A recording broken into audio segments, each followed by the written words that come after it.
The children hadn't had milk in 4 days. Bram knew this because he counted. He counted everything now. The days since the last hot meal. 3. The coins in his pocket. 7 copper, not enough for bread and lodging. Choose one.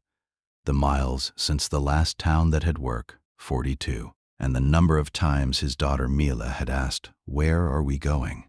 without receiving an answer that satisfied either of them. 11. The cart was old. The horse pulling it was older.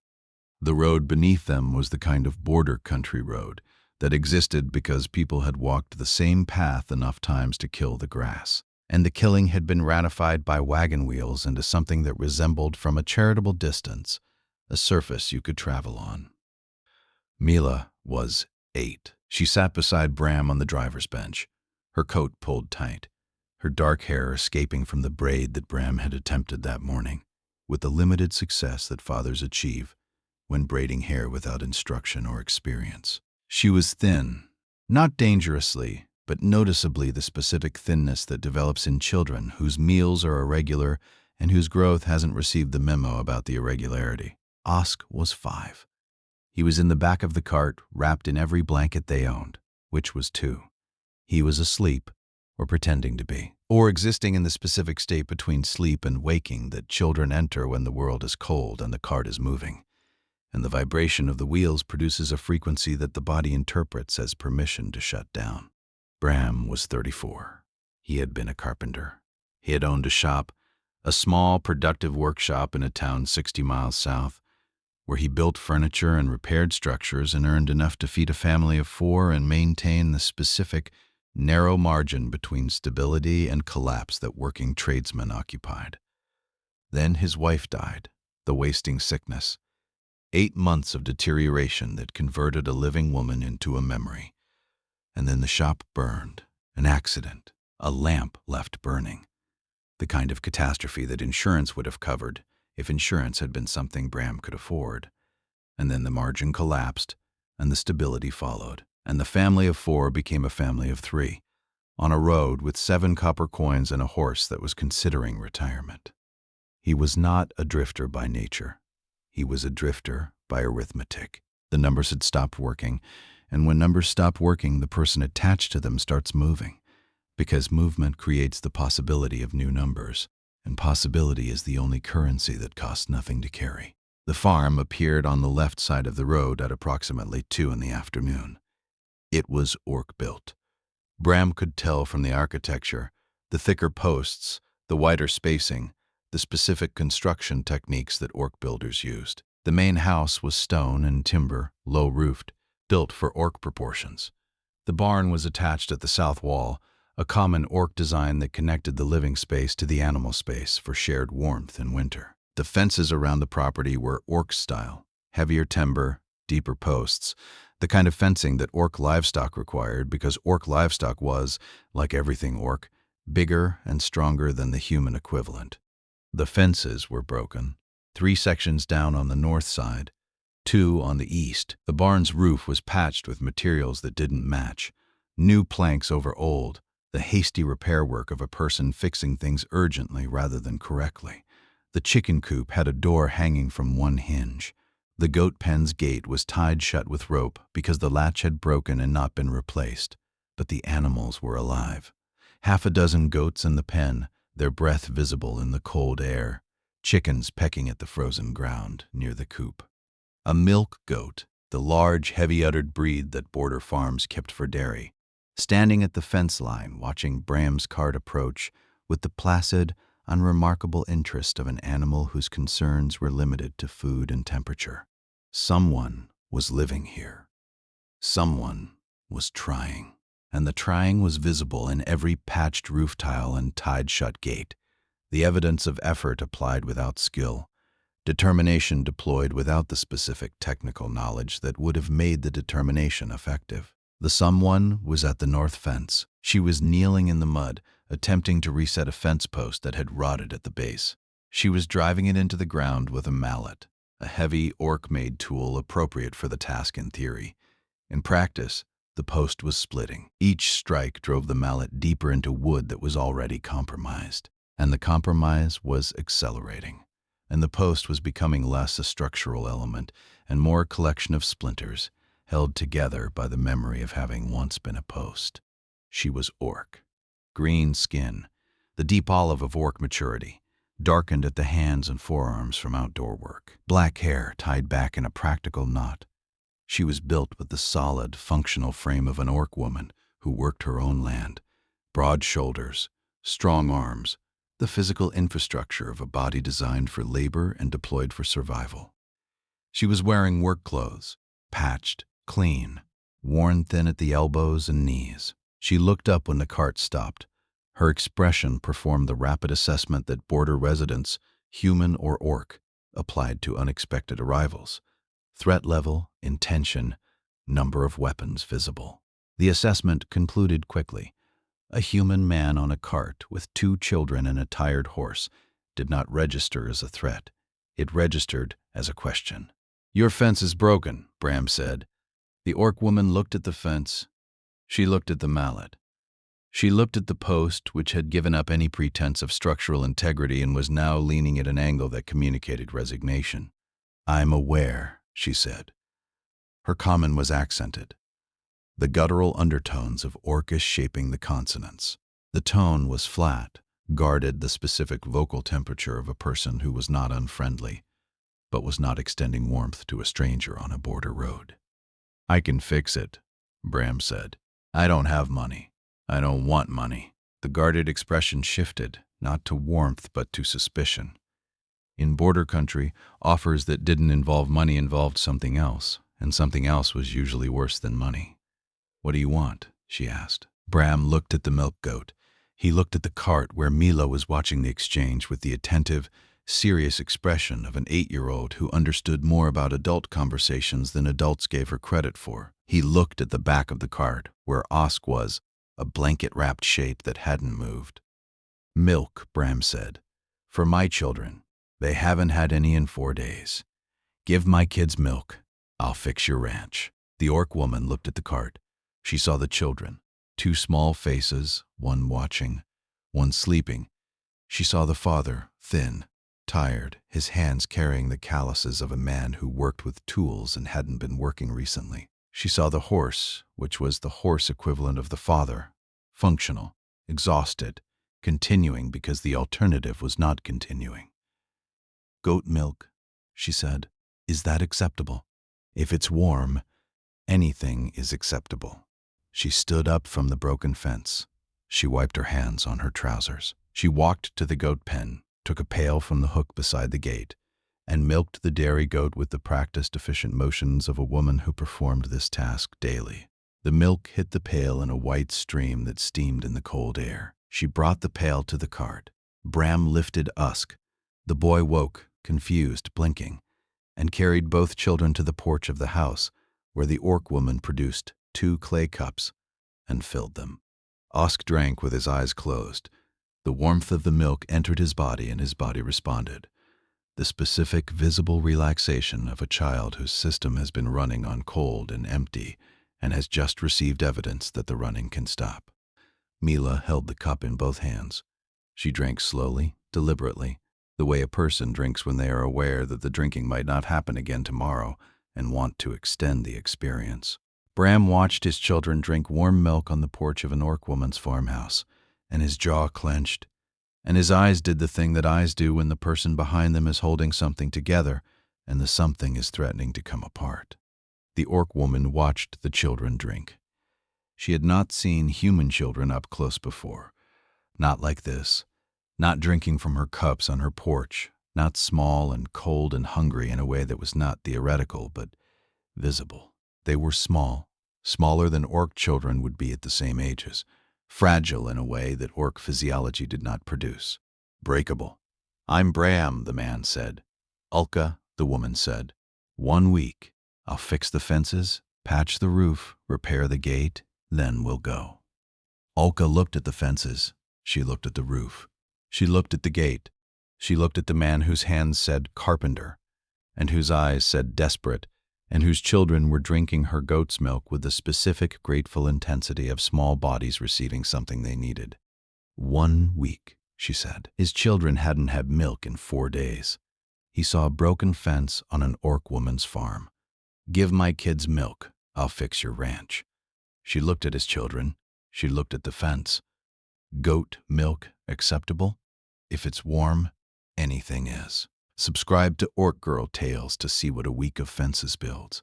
Drop your city in the comments. The first fence post took Bram 40 minutes. The orc posts were heavier than human posts, twice the diameter, sunk deeper, requiring a different technique. His tools were human-scaled, shorter handles, lighter heads. He adapted. A carpenter adapts. The material changes. The principles don't. Wood is wood. Joints are joints. The relationship between a post and the ground is the same in every language. Ulka watched from the porch, not openly, through the kitchen window, while preparing feed for the goats, performing the domestic tasks that constituted her morning routine. But she watched. She watched his hands. She watched the way they measured before cutting, the way they tested the grain before positioning the nail, the way they moved through the work with the specific, unhurried confidence of a person who understood materials. "Human hands are small," she told Mila, who had appeared at the kitchen door and was watching Ulka prepare goat feed with the comprehensive curiosity of a child encountering a new process. "But precise. Papa's hands make everything," Mila said.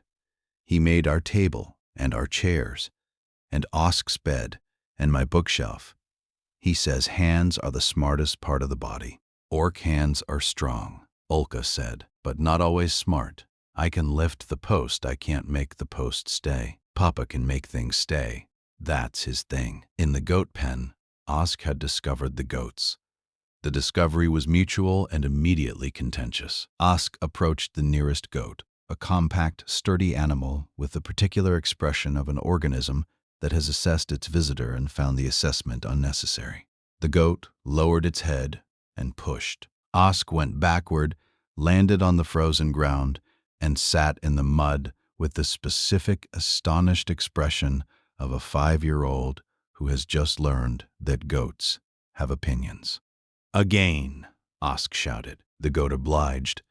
Osk went backward again. He laughed, the full, open-mouthed, unconditional laugh of a child who has found something genuinely hilarious and whose hilarity is not diminished by the fact that he is the object of it. Ulka, watching through the window, laughed. The laugh was short.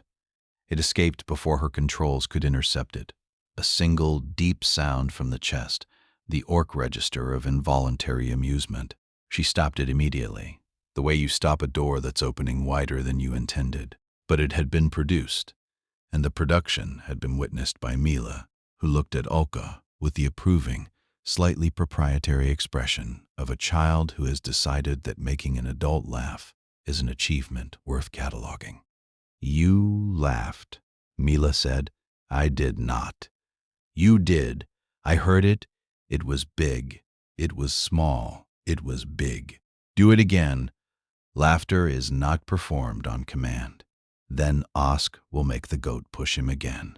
That was funny. By the third day, the rhythm had established itself.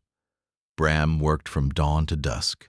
Fences first, the structural priority, the thing that kept the livestock contained and the predators excluded. Then the barn, the south wall joint that had separated during the autumn rains, allowing cold air into the animal space. Then the chicken coop door, the hinge replacement, a 20-minute job that Ulka had been unable to complete because the hinge required a specific tool she didn't own, and Bram carried in his kit.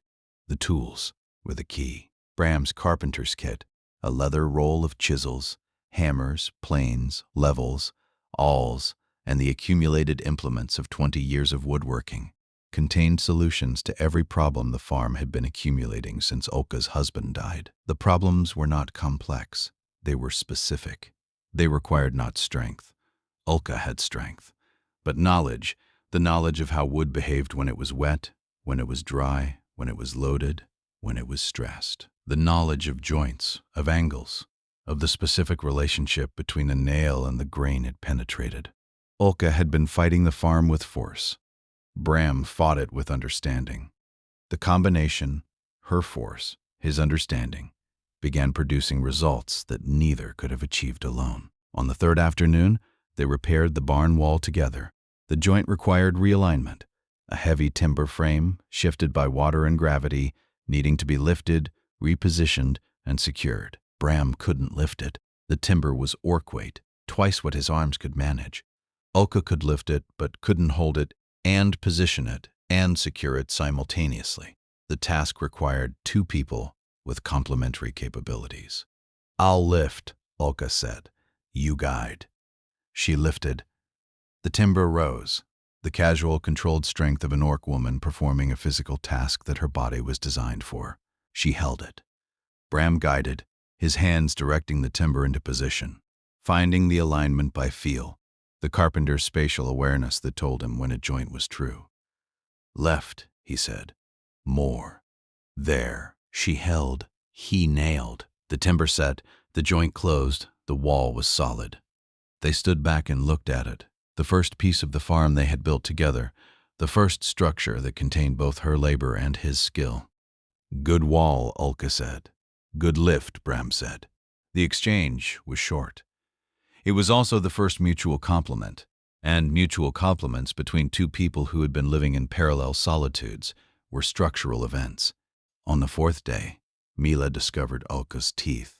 The discovery was not subtle. Mila was sitting on the porch step, watching Ulka carry a water bucket from the well. The full bucket, heavy, carried one-handed with the casual disregard for weight that orc musculature produced. Ulka set the bucket down and wiped her mouth with the back of her hand, and the motion exposed her lower canines. The natural orc protrusion filed to a functional edge, visible in profile. "Your teeth are amazing," Mila said. Ulka looked at the child.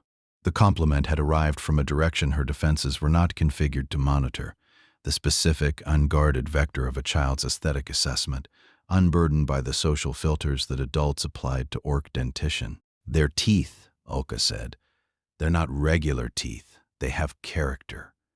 Papa's teeth are boring, straight, white, the same. Yours are different. Different is better. Most humans don't think so. Most humans haven't seen teeth with character. Can you bite through wood?" "I've never tried." "You should." The exchange was filed by Ulka under the heading of things she had not expected to hear from an 8-year-old human girl, and that she would remember for longer than the girl would remember saying them. Character. The child had looked at the feature that human society considered threatening, and had categorized it as character. The categorization was worth more than the word, because the word came from a mind that had not yet learned to be afraid of the things it was supposed to be afraid of. The following morning, Osk provided a complimentary assessment. He was at the breakfast table, eating porridge, studying Ulka's face with the direct, unblinking focus that 5-year-olds deploy when they are processing visual information. "Your skin is green," he said. "Yes, Papa's skin is brown. Mila's skin is brown. My skin is a good color. Trees are green, and frogs, and that moss stuff on the well. Thank you. I like green better than brown. Brown is boring. Can I be green? That's not how skin works. Why not? Biology. What's biology? The reason you can't be green. Biology is unfair." Ulka looked at the 5-year-old, who considered her skin color aspirational and her species biology a personal injustice. She looked at Mila, who was nodding in agreement, having already established that orc teeth were superior to human teeth, and apparently willing to extend the assessment to additional features. These children had no framework for the hierarchies that their world had spent a decade constructing. They had not been taught to categorize orcs as threatening, different, or lesser. They had been too busy being hungry and cold, and riding in a cart with a father who was searching for milk, and the searching had brought them here, and here was the only reference point they had. And the reference point included green skin and character teeth, and spiced porridge for breakfast. They were building their understanding of orcs from a sample size of 1, and the 1 was Ulka, and Ulka was, in their emerging framework, the woman who gave them warm milk and cooked spicy food, and had teeth with character and skin and the superior color and arms, strong enough to carry water one-handed, and a laugh that was deep and short and worth working to produce. It was the most generous assessment Ulka had received from any human, ever. and it came from people who were too young to know that generosity was what they were offering. The stories came at night, after the children were asleep. Ulka's husband, Gorrek, had been a farmer. Not a warrior, not a scout. A farmer who had chosen borderland because the soil was good and the space was available, and the fact that no one else wanted it was, in his assessment, their loss. He had built the farm from raw land, felled the timber, raised the walls, dug the well. The work had taken 3 years, and the 3 years had produced a home that was functional, solid, and built with the specific, devoted craftsmanship of a man constructing something for a future he intended to inhabit. He died in the second winter. The wasting sickness, the same disease that took people without pattern or preference, moving through border communities with the democratic indifference of a thing that did not distinguish between species. The clan said, "Come back," Ulka told Bram on the third evening, sitting at the kitchen table with tea that was orc brewed and stronger than anything Bram's palate was prepared for. They said, "You're a widow. Come home, we'll find you a husband." I said no. This is Gorrek's land. He built it. I'm keeping it. The town said, "Sell the farm, move closer, we'll help." I said no. Their help has conditions. Their conditions have conditions. And their conditions all end with, "and the orc woman leaves." So you stayed. So I stayed. Between a clan that wants me back and a town that wants me gone. In the middle, with goats. The goats seem nice. The goats are terrible, but they're mine. Bram's story was shorter. Carpenter, wife dead, shop burned, road, children, 7 copper coins and a horse that was done. "That's your whole story?" Ulka asked. "The whole story has chapters I'm not ready to read aloud." "Fair. Your husband, Gorrek, he built this farm, every beam, every post, every stone. He was good. He was determined. Good and determined are different things. He made mistakes. The south wall joint, for instance. He set it wrong. It held for a year. Then the rain got in. I fixed it today. I know. I watched. Were you checking my work?" "I was checking whether you respected his." "Did I? You fixed the joint without replacing the timber. You kept his wood and corrected his angle. That's respect." The sentence sat on the table between the cups of tea.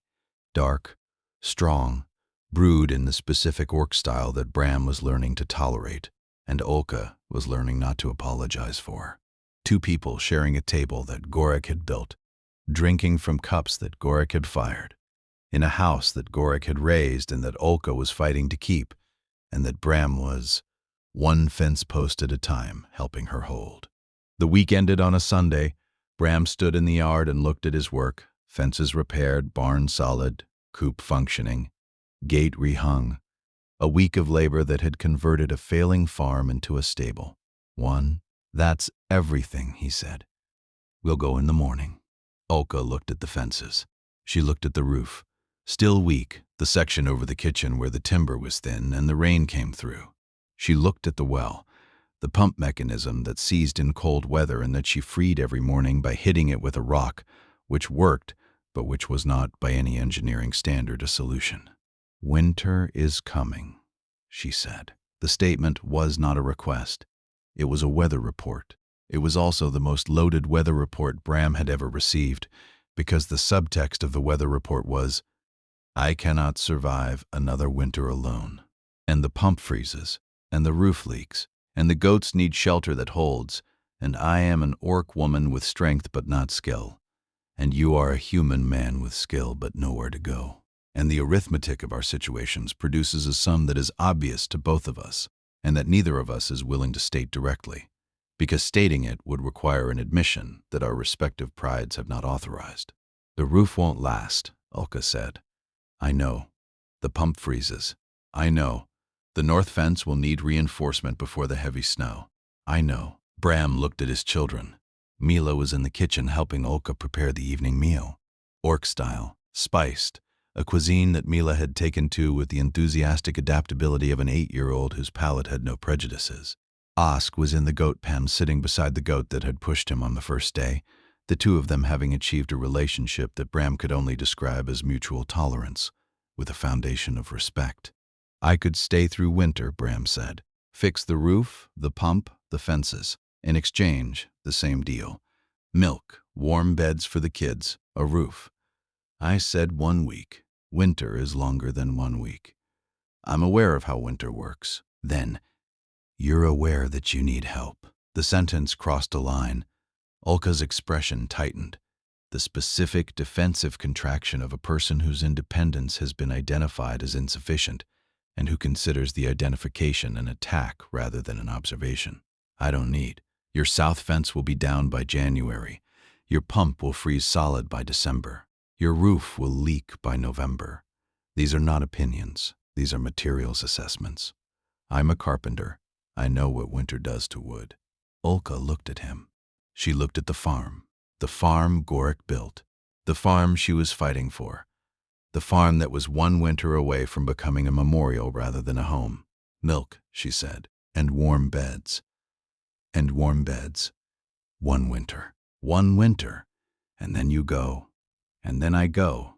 The agreement was made. The terms were clear. The expiration was set. Everything was defined, delineated, bounded by the specific protective architecture of 2 people who were not ready to admit that the arrangement they were constructing would outlast the winter that justified it. 1 week, she said. The week ended. Winter is coming, she said. He looked at the roof, the pump, the fences. 1 winter, he said. She looked at his children drinking her milk. 1 winter. Neither of them believed it would be just 1 winter.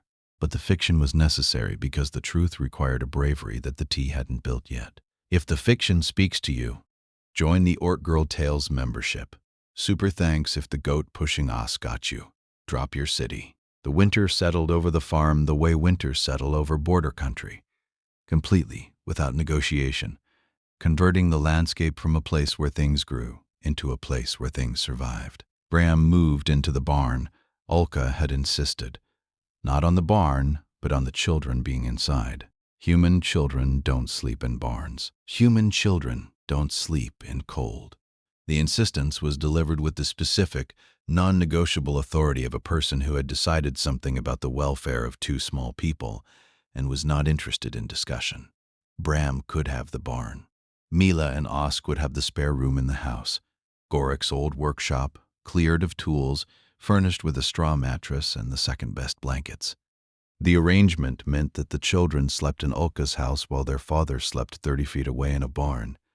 The arrangement also meant that the first thing the children saw every morning was Ulka, and the first thing Ulka saw every morning was children. And the recurring experience of waking up in a house that contained small people who needed breakfast was doing something to Ulka that she did not have the vocabulary to describe and did not have the emotional framework to process. ORC solved the vocabulary problem on the 14th morning. He woke before Mila. He padded into the kitchen in his socks, the small shuffling gait of a 5-year-old navigating unfamiliar territory in insufficient light. Ulka was at the stove, heating milk. She heard him before she saw him. ORC hearing, directional, precise. Milk? ORC asked. Sit down. It's almost warm. He sat at the table. His feet didn't touch the ground. His hands were folded in his lap, the posture of a child waiting for something he had learned to be patient for. Ulka brought the cup. ORC drank. He set the cup down. He looked at Ulka with the direct, uncomplicated assessment of a 5-year-old who has decided something and does not understand why the thing he has decided requires explanation. Your food is spicy, he said. Yes, I like spicy. I know. Can I have spicy breakfast? Ulka looked at the 5-year-old human boy who was requesting ORC cuisine for breakfast at 6 in the morning with the confidence of a person placing an order at a restaurant he frequented. She made him spiced porridge, ORC style, with the dried herbs and heat that ORC children ate and that human children, according to every piece of received wisdom, could not tolerate. ORC ate it. He ate all of it. His eyes watered. His nose ran. He wiped his face with his sleeve and said, "More." The spiced porridge became routine. Then the routine expanded. Orc dinner, orc spices on human dishes, the gradual daily migration of a family's palate from one culture's flavor profile toward a hybrid that contained elements of both. Mila was the architect of the migration. At 8, she was old enough to participate in cooking and opinionated enough to direct the process. She stood beside Ulka at the kitchen stove and learned, not passively, not as a student, but as a collaborator, contributing observations and modifications that Ulka found, to her surprise, worth incorporating. "This needs more heat," Mila said, tasting a stew that Ulka had prepared at the standard orc intensity. "More heat? This is already. More, I can barely feel it. You can barely feel it." This would make an orc elder's eyes water. Then, orc elders need practice. More. Ulka looked at the 8-year-old human girl who was requesting additional spice with the calm authority of a person whose palate had transcended its species limitations and was not looking back. "Your daughter is not normal," Ulka told Bram that evening. "She's 8. None of them are normal. She requested double spice. My own husband didn't eat double spice." Mila adapts. It's her superpower. It's terrifying. Wait until she starts modifying the recipes. She already has. She added honey to the orc bread. Ulka paused. The next word required an admission that her professional cooking pride was not prepared to make. "It's better." The storm came in the 6th week. 3 days of continuous snow, wind strong enough to push the barn walls inward, temperatures that dropped below the threshold where outdoor work was possible, and well below the threshold where outdoor work was sane. 3 days inside. 4 people. 1 kitchen, 1 main room, 1 stove. The barn was unreachable. The snow between the house and the barn was hip-deep on Bram, which meant waist-deep on Ulka, which meant invisible on Osk, who would have disappeared entirely. Bram slept on the kitchen floor. The floor was hard and cold and not designed for sleeping, and Bram's back, which was 34 years old and had been performing manual labor for 20 of those years, filed a detailed complaint that went unaddressed because there was nowhere else to sleep. The first evening of the storm, they played a game. Mila invented it, a hybrid of a human counting game and an orcstone guessing game that Ulka had taught her during the quieter evenings. The rules were incomprehensible to anyone who had not been present for their collaborative creation, which meant that only Mila and Ulka understood them. And Bram and Osk participated with the cheerful confusion of people who had accepted that understanding was not a prerequisite for participation. Osk won 3 rounds by accident. He celebrated each victory with the absolute full-body enthusiasm of a person who did not know what he had won, but was certain that winning it was important. Ulka laughed, the real laugh, the deep one, the one that Mila had been cataloging since the first week, and that appeared with increasing frequency and decreasing interception. Bram watched the 4 of them, the orc woman, the 8-year-old girl, the 5-year-old boy, and himself, playing a game nobody understood in a kitchen nobody could leave, and the watching produced a sensation he had not felt since before the fire, before the road, before the 7 copper coins. The sensation was specific and unmistakable. This was working, not the arrangement, not the milk for fences transaction. This, the 4 of them in a room, playing a game, laughing. This was a family performing the function that families perform, which is converting shared space into shared life. He did not say this, saying it would have been premature, but the not saying did not reduce the feeling, and the feeling did not require acknowledgement to be real. On the 2nd night, Osk climbed into Ulka's lap. It was not a conscious decision. Osk was asleep, or nearly asleep, in the liminal state that 5-year-olds occupy when their bodies have decided to shut down and their consciousness hasn't received the paperwork. He was on the floor beside the stove, wrapped in a blanket, and his sleeping body performed the heat-seeking behavior that all small bodies perform.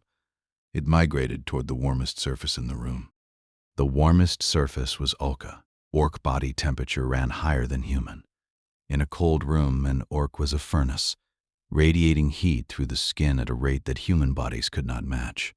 Osk's sleeping body found this furnace, navigated to it, and climbed into its lap. Ulka froze.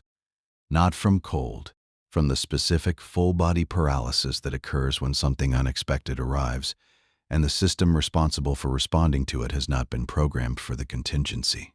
A human child was in her lap, a small, warm, sleeping human child whose body had decided through the unconscious wisdom of thermal navigation that the orc woman's lap was the safest, warmest place in the room.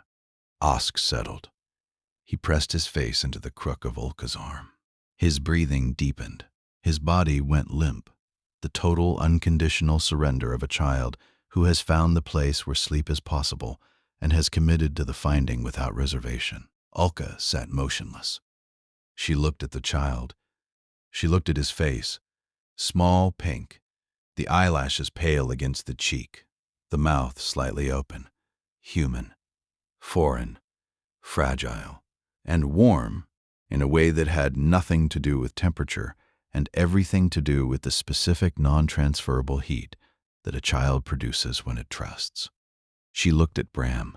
Bram was awake, lying on the kitchen floor, watching. His expression held something that Ulka could not parse. Gratitude or grief, or the specific intersection of the two that occurs when a father sees his child choose comfort, and the comfort is not him. Ulka lifted one arm. She wrapped it around Osk.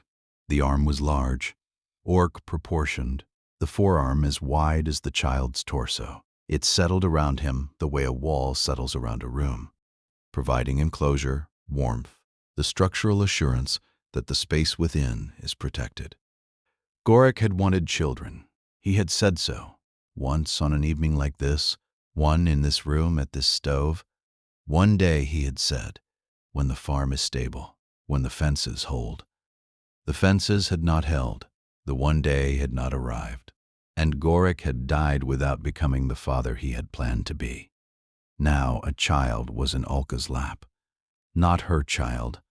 Not an orc child. A human child whose father was lying on her kitchen floor, and whose sister was asleep in her husband's workshop, and whose existence in her house was the product of a goat milk for fences arrangement that had exceeded its terms in every conceivable direction. She held him. She held him through the night, and Bram, on the floor, watched her hold his son and did not sleep. And the not sleeping was not discomfort, but observation. The specific, sustained attention of a man watching a woman become something she had not expected to become. The word arrived on the 23rd morning. Mila was helping Ulka prepare breakfast, the spiced porridge that had become their daily ritual, the 8-year-old and the orc woman standing side by side at the stove, the size differential enormous and the collaboration seamless. "Pass the bowl," Ulka said. "Which one?" "The large one." "This one." "Yes, thank you." Mila passed the bowl. She added the honey, her modification now standard, and stirred. She was humming. Children hum when they are content, and the humming was the acoustic evidence of a contentment that had been building for 6 weeks, and that Mila was not inclined to examine or question. "Mama, is there more honey?" The word fell into the kitchen like a stone into still water, ripples everywhere. Mila froze. Her face, which had been relaxed and humming, contracted into the specific horrified expression of a person who has said something they did not intend to say, and whose body is now performing the urgent, retroactive work of trying to unsay it. Sorry, Don't apologize," Ulka said. "I didn't mean to. You're not my... Mila." Ulka's voice was firm, not angry, firm the way the ground is firm. Stable, load-bearing, designed to hold weight. "Don't apologize." Mila looked at the orc woman. The 8-year-old's eyes were bright, the specific luminous brightness that precedes tears in human children and that produces, in the children who are trying not to cry, a visible physical effort that is more affecting than the tears themselves. "Nobody has called me that," Ulka said. "Called you what?" "Mama. Nobody has ever." Ulka stopped. The sentence had reached a place that her orc composure was not equipped to navigate. Her jaw tightened, her lower teeth pressed together. Her chin, the specific orc physiological response to overwhelming emotion, trembled. "Gorrek wanted children," Ulka said. "He didn't get them. He died before." She stopped again. The stopping was not dramatic. It was the specific, controlled arrest of a person who has reached their limit and knows it, and is choosing to stop rather than break. "There's honey in the cupboard," Ulka said, "left side, behind the flower." Mila got the honey. She did not mention the word again. Ulka did not mention the word again. The kitchen returned to its routine. Porridge, honey, spice. The morning choreography of two people preparing food for a family that had assembled itself from the materials of two broken homes and a goat milk agreement. But the word had been said, and words once said do not unsay. They sit in the architecture of a relationship like a beam that has been placed, invisible once the wall goes up, but load-bearing structural, holding weight that nothing else in the structure can hold. The first real contact happened on the 53rd night. Bram was on the porch. The snow had stopped. The sky was clear, stars thick and bright, the specific, overwhelming density of a winter sky in border country where the air was cold and clean, and there was nothing between the ground and the universe except the distance. Ulka came outside. She stood beside him. Their arms were 2 inches apart. The specific maintained distance of two people who were aware of the distance and were choosing it, and were also choosing not to increase it. "The roof is holding," Ulka said. "I reinforced the north section last week. I know. I heard you hammering at midnight. Sorry. Don't apologize. The hammering means the roof holds. The roof holding means the snow stays out. The snow staying out means the children stay warm. Your midnight hammering is directly responsible for my sleep quality. I approve of it." Bram looked at her. She was taller, 4 inches, the consistent height differential that border marriages between species had to accommodate. The starlight caught her face, the planes and angles of orc bone structure, the deep green skin, the amber eyes that held the cold light and returned it warmer. He leaned toward her, she leaned toward him. The leans produced a convergence that reduced the 2-inch gap to 0. Their foreheads met. The orc gesture, the one he'd learned, meant, "I see you." Then his lips found hers.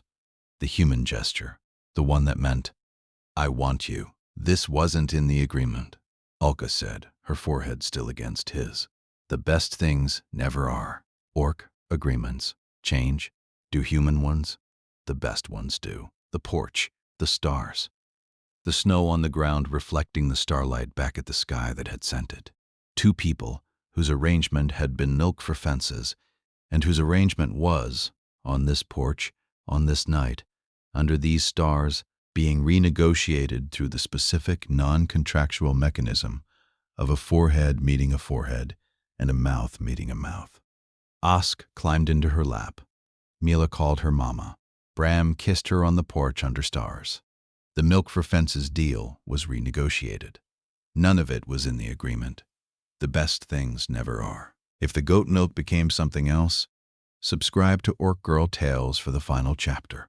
Spring arrived with the specific redemptive energy of a season that has been held back too long and is making up for lost time. The snow retreated. The ground softened. The goats, who had spent the winter in the pen with the patient, slightly resentful tolerance of animals, whose outdoor privileges had been suspended, were released into the pasture and responded with the particular explosive joy of creatures who had forgotten what grass felt like and were rediscovering it at volume. Osk ran with them. He had adopted the goats as his personal herd, a relationship that neither the goats nor Osk had been consulted about, but that both parties had accepted with varying degrees of enthusiasm. Osk's enthusiasm was total. The goat's enthusiasm was conditional. The conditions were, do not try to ride us, do not pull our ears, and do not offer us food that you have already chewed. Osk violated all 3 conditions regularly and was forgiven each time, because 5-year-olds and goats operate under a mutual understanding that rules exist primarily to be tested. "My goats," Osk shouted, chasing a brown nanny around the pasture with the relentless, GPS-locked pursuit of a child who has identified his target and will not be deterred by terrain, weather, or the target's explicit lack of interest. "Come back! I love you." The goat did not come back. The goat was not interested in love. The goat was interested in grass, which it had been denied for 3 months, and which it was consuming with the focused, single-minded intensity of an animal making up for lost meals. The felt at every sawn rose and falled. The grass and hail ran downstairs without end. The field stayed back and gnawed, and the flutter of cause, the lays of the sun made her not before the desert of God. Bram stood in the yard and looked at the farm. The fences were solid, every post set, every rail secured, the entire perimeter rebuilt to a standard that exceeded its original construction. The barn was sealed, the south wall joint corrected, the roof reinforced, the north section rebuilt with new timber that Bram had felled and milled himself during the February thaw. The pump worked, the mechanism replaced, the pipe insulated. The freezing problem solved with a technique that involved buried pipe and transferred heat from the barn's animal space. The chicken coop had a new door, the goat pen had a new gate, the well cover had been rebuilt, the front porch, which had been sagging since before Ulka's husband died, was level. Bram had come with a hammer and 2 children he was leaving with. He was leaving. The thought arrived with the specific, unwelcome weight of an obligation that the season demanded, and the heart resisted. Winter was the arrangement. Winter was over. The terms were clear. The milk had been provided. The fences had been built. The transaction was complete. "My work is done," Bram said to Ulka, standing in the yard, holding the hammer that had fixed everything on the farm except the thing that was breaking inside his chest. Ulka was at the goat pen watching Osk chase the brown nanny. Her expression was the one Bram had learned to read as holding, the controlled or composed face that contained whatever was happening beneath it, with the structural discipline of a building containing a storm. "Yes," she said, "it is. The roof will hold through next winter. Yes, the pump won't freeze. Yes, the fences are." Bram! Ulka turned from the goat pen. Her eyes were amber in the spring light, the same eyes that had assessed him on the first day, the stranger on the road, the man with the hammer and the tired horse, and the 2 hungry children. "I know what you fixed. I watched you fix all of it. You don't need to list it. I'm stalling. I know, because the next sentence is that we leave. And I don't." He stopped. The sentence was a cliff. The cliff was the place where the arrangement ended, and something else began. And the something else required a word he had not said, and a step he had not taken, and a request he had not made, because making it would have required admitting that the goat milk deal had stopped being about goat milk approximately 47 days ago. Inside the house, Mila was cooking. The smell drifted through the open window. ORC spice, honey, the hybrid recipe that she had developed and refined, and that she served every morning with the proprietary pride of a chef who has invented something and is not interested in the original. She was singing an ORC work song that Ulka had taught her, the melody approximated with human vocal cords that could not produce the guttural notes but that compensated with enthusiasm. Osk was in the goat pen, sitting beside the brown nanny, who had finally stopped running and had accepted his proximity, the way mountains accept weather, as a condition that was not going to change and that required adaptation rather than resistance. "Mila called you Mama," Bram said. "She did. She didn't take it back. No, Osk sleeps in your lap every time the fire gets low. He does, and I—" He stopped again. The cliff was still there. The cliff was always there.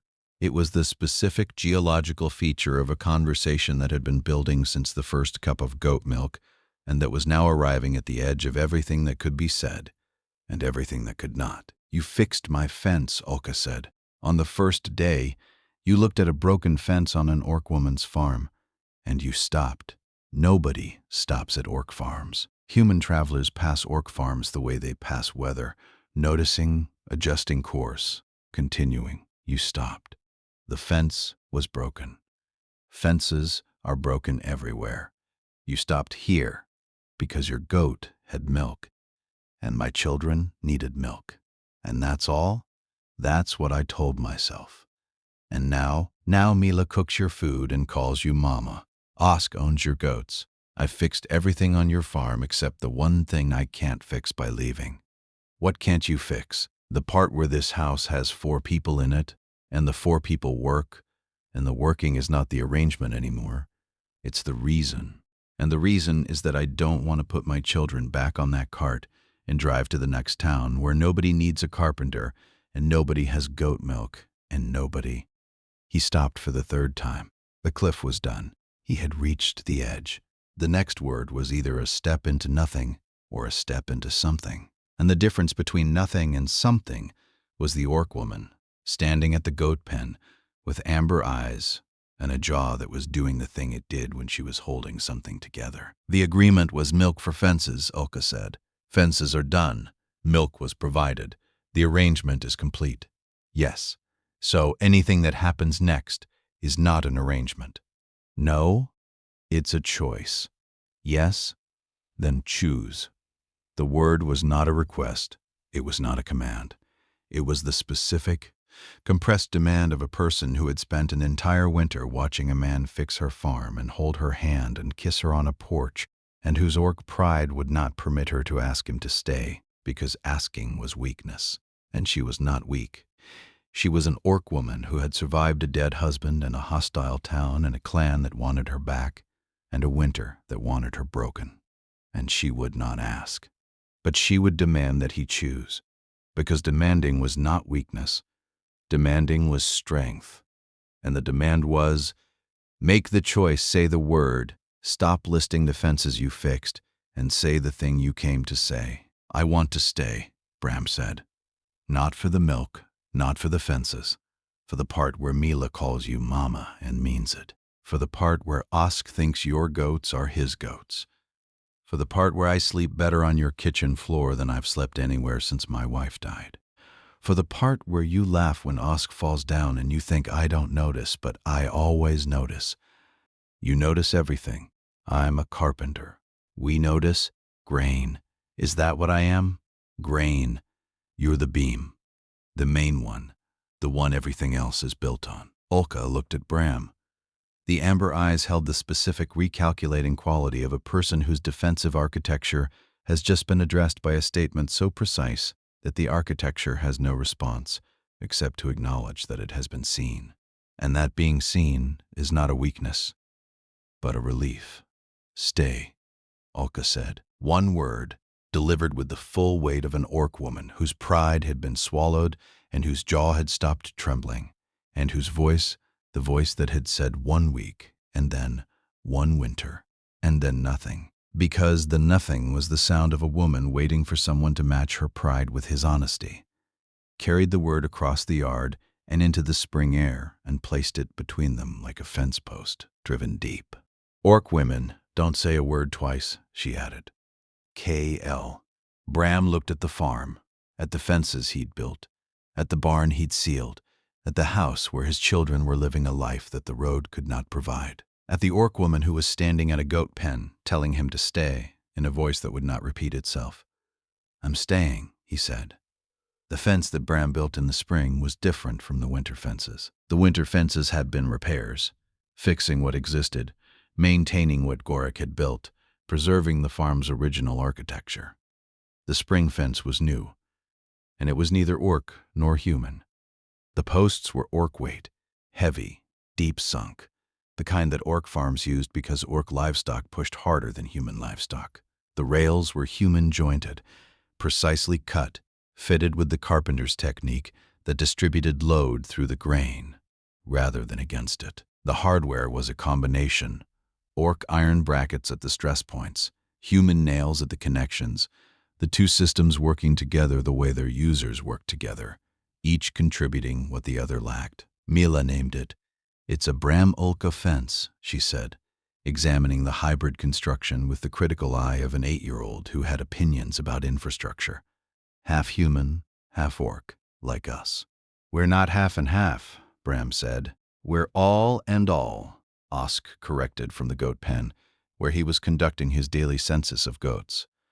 4 people and 7 goats and chickens. I can't count. Ulka stood at the kitchen door and watched the family she had built from a broken fence and a cup of goat milk. The man with the hammer, the girl with the spice, the boy with the goats. The farm that Gorrek had built and that Bram had saved. and that the four of them were, together, turning into something that neither one man's vision nor one woman's endurance could have produced alone. "Good fence," she said. "Good milk," Bram said. "Agreement still stands?" "Agreement ended months ago. This is something else." "What?" "Home." The word sat in the spring air, warm, specific, carrying the weight of 7 months and 7 copper coins, and a horse that had retired, and 2 children who had found their places, and an orc woman who had stayed. The goats ate grass. Mila sang an orc song in a human voice. Osk fell down, and the brown nanny nudged him with her nose, and Osk declared this an act of love. The fences held, hybrid fences, built from 2 traditions, standing on ground that one man had cleared and another man had saved, and a woman had refused to surrender. Home. The milk was warm, the spice was strong, the agreement was over. Everything else was beginning. Orc women don't say a word twice. KL. He stayed. The fence he built in spring was neither orc nor human. It was both. Like them. Mila called it a Bram Ulka fence. Osk called the goats his. The agreement ended. Home began. If goat milk built a family, subscribe to Orc Girl Tales and ring that bell. Every notification is a fence post driven deep. And tell me in the comments, the first milk, the goat pushing Osk, again, the wall they built together, de Charende Charakter var, the storm, Osk in her lap, Mama, the porch kiss, my goats. Scheit, deil teatsam var, Cal, or the hybrid fence. Which moment was yours? Drop your city.